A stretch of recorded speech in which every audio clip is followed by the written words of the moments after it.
আপনি নিতু? আপনি আমার নামও জানেন? ঢাকা থেকে আসতে এতক্ষণ সময় লাগে? কইছিলি এতক্ষণ? আসার সময় ওরা আমাদের গ্রামটা একটু ঘুরে দেখাতে দেখাতে নিয়ে আসে। ও হচ্ছে আমার বন্ধু হাসান, ও কিছুদিন থাকবে বুঝছো। আসসালামু আলাইকুম। ঠিক আছে, ভালো করছে। ওয়ালাইকুম সালাম। নিতু আসি মা।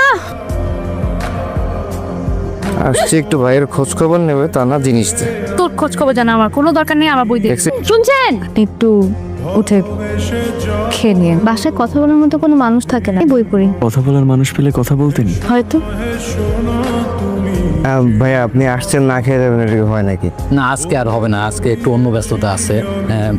আজকে না, ও আর একদিন আসবো। এই লোকটাকে ওনার সাথে আমার বিয়ে ঠিক হয়েছে। আমি শুধু বইয়ের ভাষা না, মানুষের চোখের ভাষা পড়তে পারি। আপনি কোথাও যাবেন না, আপনি চলে গেলে আমার কথা শুনবে কে?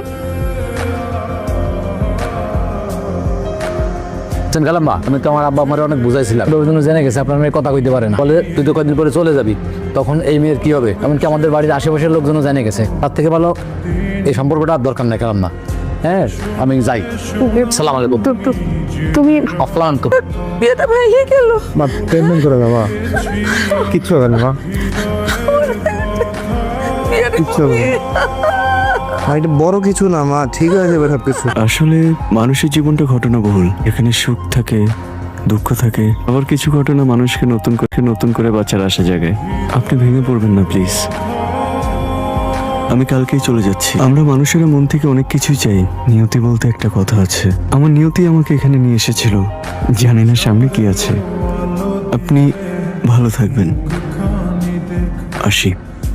একটা মানুষের অভ্যাস হয়ে চলে যেতে চাইলে কি তাকে চলে যেতে দেব?